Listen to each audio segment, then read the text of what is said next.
فلسفہ مغرب کی تاریخ بائی برٹرینڈ رسل پارٹ 11۔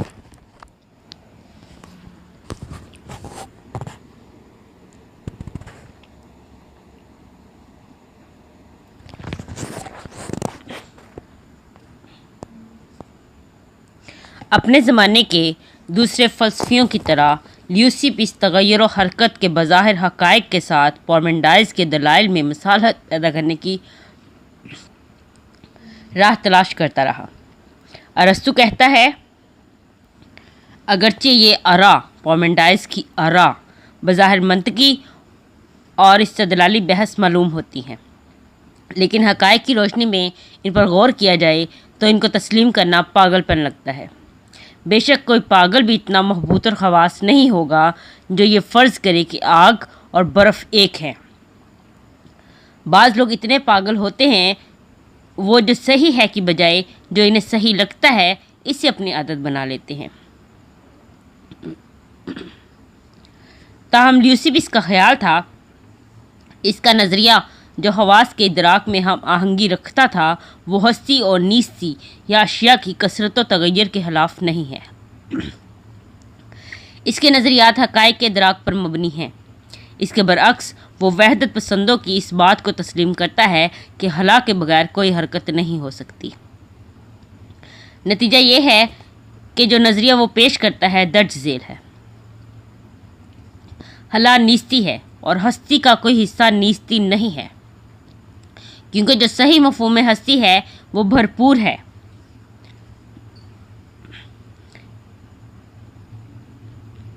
یہ اجتماع کامل ایک نہیں ہے، اس کے برعکس یہ کثرت ہے جو تعداد میں لامحدود ہیں اور وہ اپنی جسامت میں اتنے باریک کہ ہمیں دکھائی نہیں دیتے۔ یہ کثرت خلا میں متحرک ہے کیونکہ خلا ہے اور باہمی ملاپ سے کسی وجود کو پیدا کرتے ہیں اور بکھر جانے سے وہ وجود ختم ہو جاتا ہے۔ مزید یہ کہ جب کبھی وہ اتفاق سے اکٹھے ہوتے ہیں تو وہ حرکت کرتے ہیں اور حرکت کرنے دیتے ہیں کیونکہ وہ ایک نہیں ہیں۔ ایک ساتھ اکٹھا ہونے سے وہ نئی اشیاء پیدا کرتے ہیں اور باہمی طور پر گھل مل جاتے ہیں۔ اس کے برعکس حالت ایک سے کثرت وجود میں نہیں آ سکتی اور نہ ہی حالت سے کثرت سے ایک، یہ ناممکن ہے۔ اس سے ظاہر ہوتا ہے کہ صرف ایک ایسا نقطہ تھا جس پر سب متفق تھے، اور وہ یہ کہ اجتماع کامل میں حرکت نہیں ہو سکتی۔ اس میں سبھی غلط تھے۔ اجتماع کامل میں کروی حرکت ہو سکتی ہے بشرط یہ کہ وہ ہمیشہ موجود ہو۔ خیال یہ تھا کہ ایک شے صرف خالی جگہ میں حرکت کر سکتی ہے اور اجتماع کامل میں خالی جگہیں نہیں ہوتی ہیں۔ شاید یہ صحیح بحث کی جا سکتی ہے کہ اجتماع کامل میں حرکت کی ابتدا نہ ہو سکی، لیکن یہ بات صحیح طور پر ثابت نہیں کی جا سکتی کہ ایسا ہرگز ہو ہی نہیں سکا۔ تاہم یونانیوں کو یوں لگتا تھا کہ ایک شخص یا تو پارمیڈائز کی غیر متغیر دنیا کو جو کا تون تسلیم کر لے یا خلا کو مان لے۔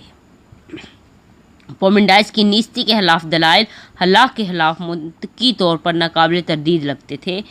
ان کی مزید تائید اس دریافت سے ہوتی ہے جہاں بظاہر کچھ نظر نہیں آتا وہاں ہوا ہوتی ہے۔ یہ منطق اور مشاہدے کے الجھے ہوئے امتزاج کی مثال ہے اور یہ عام بات تھی۔ ہم پارمیڈائز کی بات یوں بیان کر سکتے ہیں، آپ کہتے ہیں کہ خلا ہے اس لیے خلا نیستی ہے، اس لیے یہ خلا نہیں ہے۔ یہ نہیں کہا جا سکتا کہ جواہرین نے اس استدلال کا جواب دیا ہے۔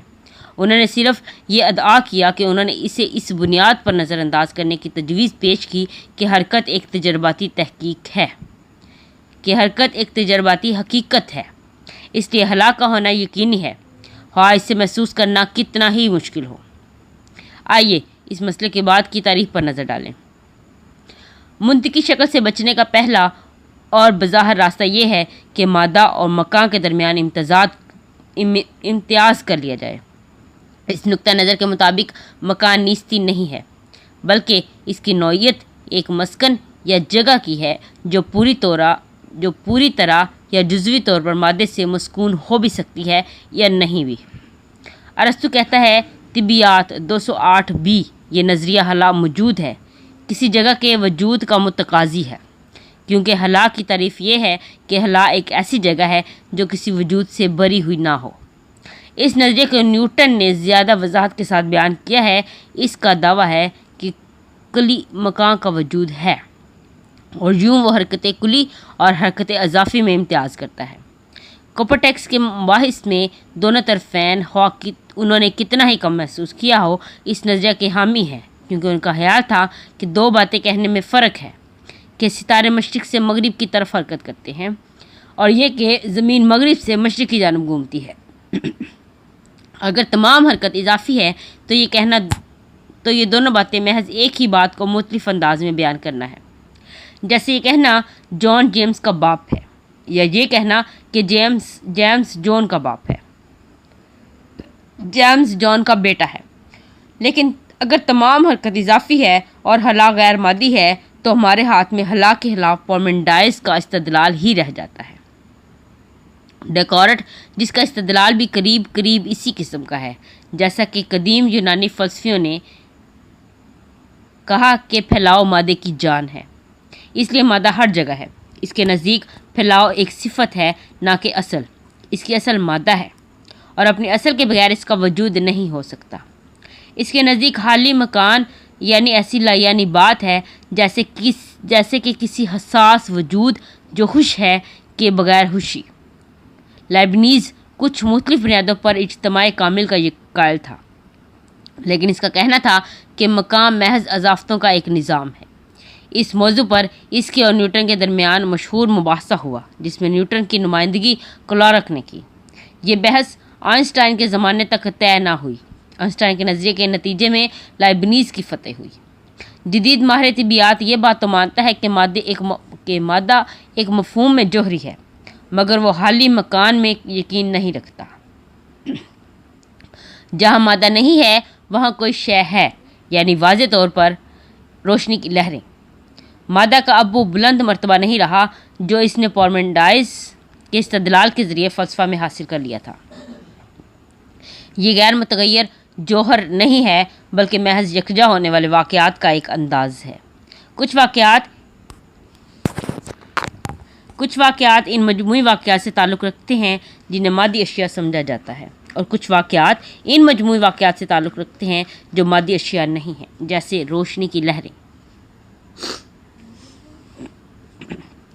یہ واقعات جو دنیا کا مواد ہیں اور واقعات میں سے ہر واقعہ محدث دورانیے کا ہوتا ہے، اس لحاظ سے جدید طبیعیات پارمیڈائز کے خلاف اور ہر اقلیتس کا ساتھ دیتی ہے، لیکن آئنسٹائن اور نظریہ مقدار سے پہلے یہ پارمیڈائز کے ساتھ تھی۔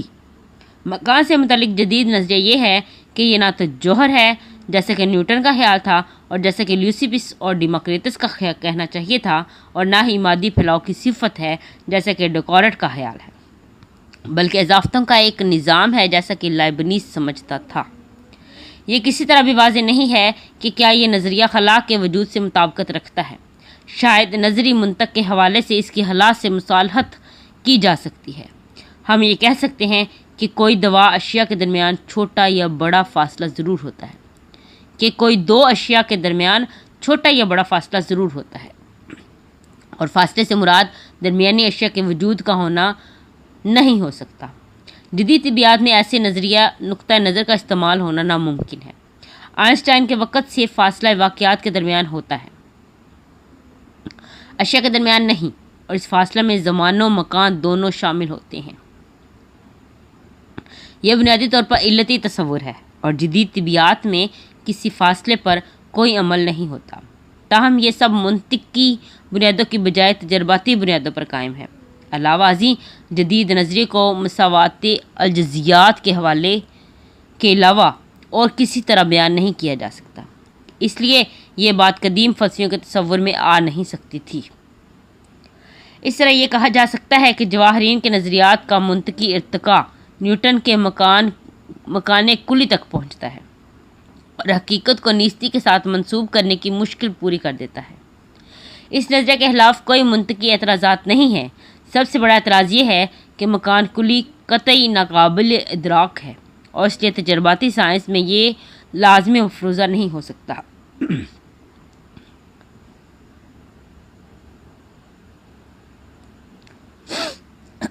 زیادہ عملی اعتراض یہ ہے کہ طبیعیات کے بغیر بھی آگے بڑھ سکتی ہے۔ زیادہ عملی اعتراض یہ ہے کہ طبیعیات اس کے بغیر بھی آگے بڑھ سکتی ہے، لیکن جواہرین کی دنیا منطقی طور پر ممکن رہتی ہے اور کسی دوسرے قدیم فلسفیوں کی دنیا کی بجائے یہ حقیقی دنیا کے زیادہ قریب ہے۔ ڈیموکریٹس نے اپنے نظریات کو بہت تفصیل کے ساتھ پیش کیا ہے، اور اس میں کچھ تفصیل دلچسپ ہے۔ اس کا کہنا تھا کہ ہر جوہر ناقابل نفوذ اور ناقابل تقسیم ہے، کیونکہ اس میں کوئی حلال نہیں۔ جب آپ سیب کاٹنے کے لیے چھری استعمال کرتے ہیں تو چھری کو خالی جگہوں کی تلاش کرنی ہوتی ہے جہاں یہ داخل ہو سکے۔ اگر سیب میں کوئی حلال نہ ہوتا تو یہ بات لامحدود طور پر مشکل ہوتی اور سیب طبعی طور پر ناقابل تقسیم ہوتا۔ ہر جوہر داخلی طور پر غیر متغیر ہے اور دراصل پارمیڈائز کے نظریے کے مطابق ہے۔ جوہروں کی واحد خصوصیت یہی ہے کہ وہ حرکت کرتے ہیں اور ایک دوسرے سے ٹکراتے ہیں، اور بعض اوقات وہ باہمی طور پر مل جاتے ہیں۔ جب وہ اشکال اختیار کر لیتے ہیں جو انہیں ایک دوسرے سے ملاپ کے اہل بناتی ہیں، جواہر تمام قسم کے اشکال کے ہوتے ہیں۔ آگ کروی جواہر پر مشتمل ہوتی ہے، یہی صورت روح کی ہے۔ جواہر باہمی ٹکراؤ سے بھنور بناتے ہیں جو جسام کی صورت اختیار کر لیتے ہیں، اور بالآخر دنیا وجود میں آتی ہے۔ دنیائیں تعداد میں بہت ہیں، کچھ بنتی ہیں اور کچھ بگڑتی ہیں۔ بعض کے سورج یا چاند نہیں ہوتے، بعض کے بہت ہوتے ہیں۔ ہر دنیا کا آغاز و اختتام ہوتا ہے۔ ایک دنیا دوسری بڑی دنیا کے ساتھ ٹکرانے سے ختم ہو سکتی ہے۔ یہ نظام کائنات شیلے کے ان الفاظ میں متصل طور پر بیان کیا جا سکتا ہے۔ ابتدا سے انتہا تک دنیاؤں پر دنیائیں اس طرح لڑکتی اور ایک دوسرے کو دھکیلتی ہیں جیسے دریا پر بلبلے چمکتے، ٹوٹتے اور ختم ہو جاتے ہیں۔ زندگی قدیم چکنی اور تر مٹی سے ارتقا پذیر ہوئی۔ ہر زندہ جسم میں ہر کہیں کچھ آگ ہوتی ہے، لیکن زیادہ تر دماغ یا سینے میں ہوتی ہے۔ اس پر ماہرین کا اختلاف ہے۔ خیال ایک طرح کی حرکت ہے اور یوں ہر کہیں حرکت کا سبب بنتا ہے۔ ادراک اور خیال جسمانی اعمال ہیں۔ ادراک کی دو قسمیں ہیں، ایک حواس کا اور دوسرا عقل کا۔ آخر الذکر قسم کے ادراک مدرکہ شے پر منحصر ہوتے ہیں، جبکہ اول الذکر قسم کے ادراک ہمارے حواس پر بھی منحصر ہوتے ہیں، اور وہ اس لیے مغالطہ دہ ہو سکتے ہیں۔ لوک کے طرح ڈیموکریٹس کا خیال تھا کہ حرارت، ذائقہ اور رنگ جیسی صفات حقیقتاً شے میں نہیں ہوتی، لیکن ہمارے حواس کے اعضاء میں ہوتی ہیں، جبکہ وزن، کثافت اور سختی جیسی صفات حقیقتاً شے میں ہوتی ہیں۔ ڈیموکریٹس پوری طور پر مادہ پرست تھا۔ جیسا ہم نے دیکھا ہے، اس کے نزدیک روح جواہر پر مشتمل ہے اور خیال جسمانی عمل ہے۔ کائنات میں کوئی مقصد نہیں ہے، صرف جواہر ہی تھے جو میکانیکی اصولوں کے تابع تھے۔ وہ عوامی مذہب کے قائل تھے۔ اس نے انیکساگورس کے ناؤس یا عقل کے خلاف سے دلال پیش کیا۔ اخلاقیات میں وہ زندہ دلی یا ہوش طبعی کو مقصد حیات قرار دیتا ہے۔ وہ اعتدال اور ذہنی تہذیب کو اس مقصد کے حصول کا بہترین ذریعہ سمجھتا ہے۔ وہ ہر شدت والی بات کو ناپسند کرتا ہے۔ وہ جنسی عمل کو ناپسند کرتا تھا کیونکہ وہ سمجھتا تھا کہ اس میں عیش پرستی کے احساس کی شدت پائی جاتی ہے۔ وہ دوستی کا قدردان تھا، مگر عورتوں کے متعلق اچھی رائے نہیں رکھتا تھا۔ وہ بچوں کا بھی خواہش مند نہیں تھا، کیونکہ ان کی تعلیم فلسفے میں محل ہوتی ہے۔ یوں وہ جرمی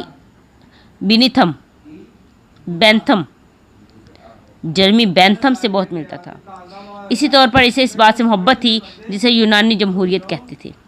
ڈیموکریٹس کم از کم میری رائے میں ان یونانی فلسفیوں میں آخری فلسفی ہیں جو ان محسوس کوتاہیوں سے آزاد رہے جن غلطیوں نے بعد کی قدیم اور قرون وسطی کی فکر کو مسح کر دیا۔ اب تک ہم جن فلسفیوں کا ذکر کرتے رہے ہیں وہ سب دنیا کو غیر جانبداری سے سمجھنے کی کوشش میں مصروف رہے۔ ان کا خیال تھا کہ اسے سمجھنا بہت آسان ہے، جبکہ حقیقت میں ایسا نہیں ہے، لیکن اپنی اسی رجایت کے بغیر وہ یہ ابتدا کرنے کی جرت نہ کرتے۔ مجموعی طور پر ان کا رویہ خالص سائنسی تھا، سوائے اس کے کہ جب کبھی انہوں نے اپنے زمانے کے تعصبات کو شامل نہ کیا، لیکن یہ رویہ صرف سائنسی نہیں تھا، یہ متخیلہ اور توانائی اور مہم جوئی کی مسرت سے بھرپور تھا۔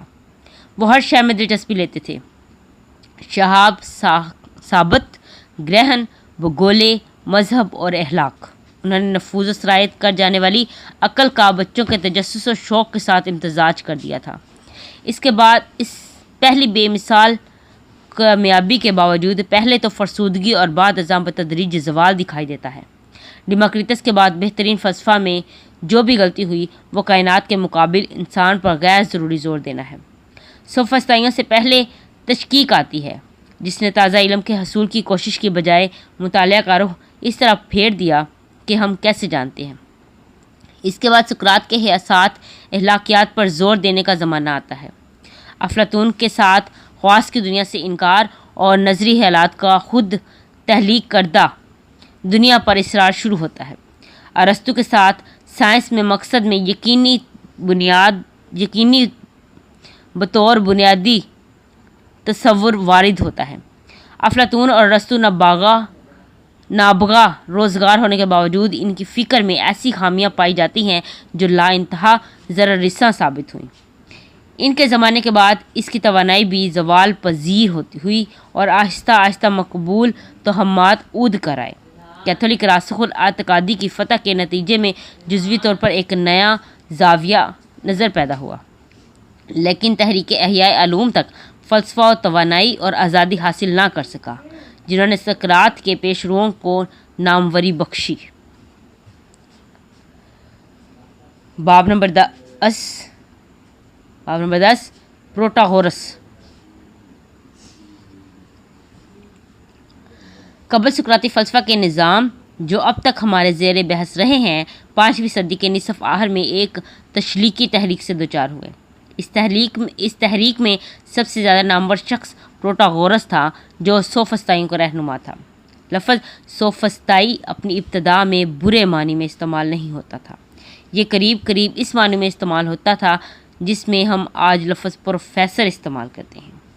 ایک سوفسطائی وہ شخص ہوتا جو نوجوانوں کو علم دے کر اپنی روزی کماتا۔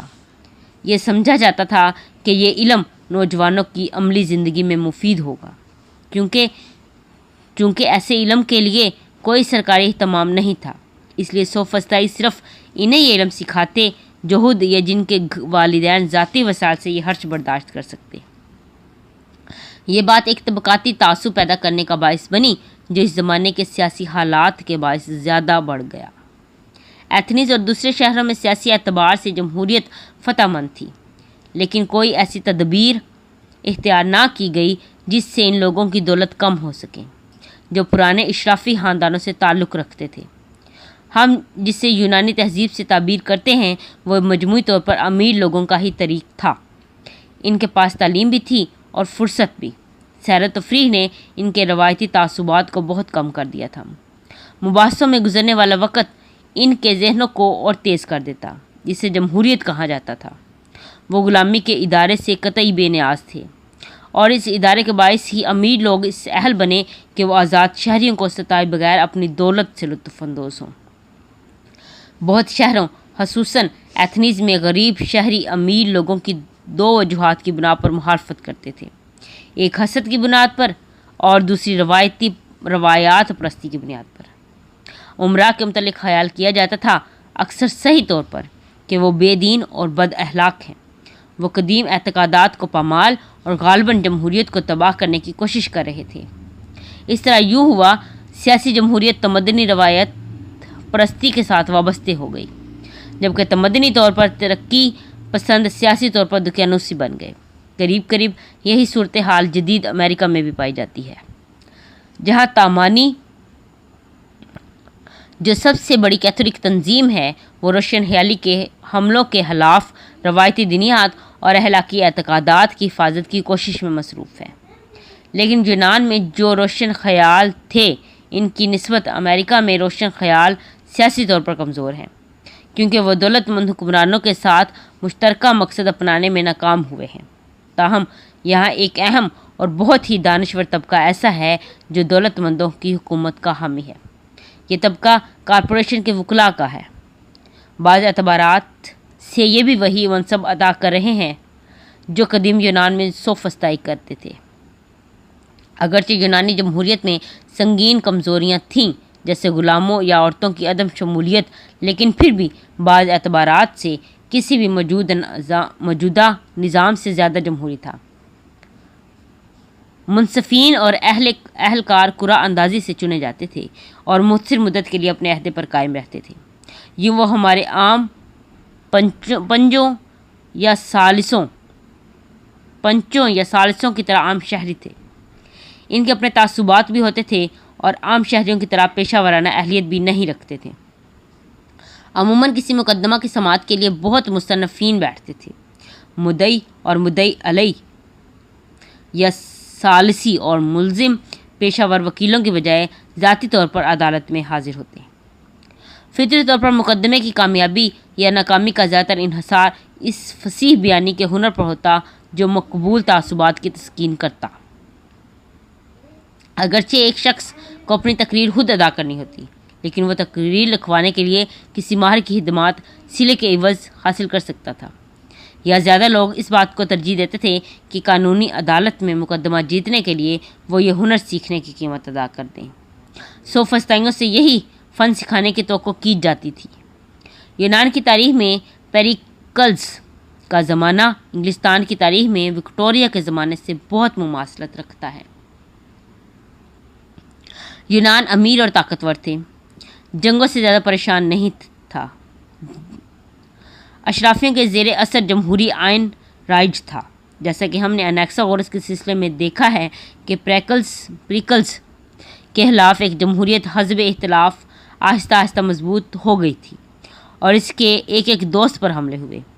431 قابمی میں پیلویونیسین جنگ پھوٹ پڑی۔ ایتھنز بہت دوسری جگہوں کی طرح طاعون سے اجڑ گیا۔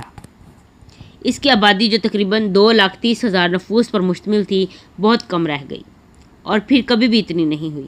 History of Greek 1 P444۔ پریکلز کو خود 430 قافمی میں جنرل کے عہدہ سے معزول کر دیا گیا اور عوام کا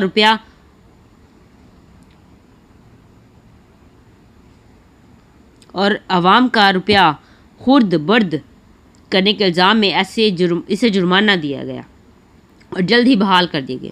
اس کے 2 جائز بیٹے طاعون سے مر گئے اور وہ آئندہ برس 429 قافمی میں خود چل برسا۔ فیڈیاس اور انیکساگورس کی مذمت کی گئی۔ اسپاسیا پر کفر اور غیر قانونی گھر رکھنے کا مقدمہ چلایا مگر بری کر دیا گیا۔ ایسے معاشرے میں یہ قدرتی بات تھی کہ جو لوگ جمہوری سیاستدانوں کے زیر آتاب آ سکتے تھے ان کی یہ خواہش ہوتی کہ وہ عدالتی ہنر سیکھیں۔ ایتھنز میں اگرچہ اذیت دینے کی لت پڑ گئی تھی لیکن پھر بھی وہ جدید امریکہ سے کم تنگ دل تھا، کیونکہ جن پر کفر و الحاد اور نوجوانوں کے اخلاق بگاڑنے کا الزام لگتا تھا انہیں اپنی مدافعت کرنے کی اجازت دی جاتی تھی۔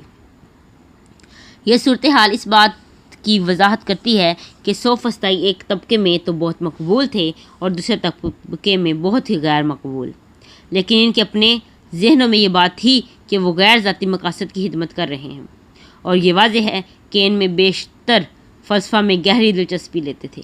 افلاطون نے ان کا مذاق اڑانے اور ان پر بہتان تراشی کرنے کے لیے خود کو وقف کر دیا تھا، لیکن ان کے متعلق ہمیں اس کے مناظروں کی روشنی میں فیصلہ نہیں کرنا چاہیے۔ اس نے ہلکے پھلکے انداز میں اپنی کتاب یوتھیڈیمس میں 2 فسطائیوں کے درمیان ایک مکالمہ لکھا ہے جس کا پیراگراف درج ذیل ہے، جس میں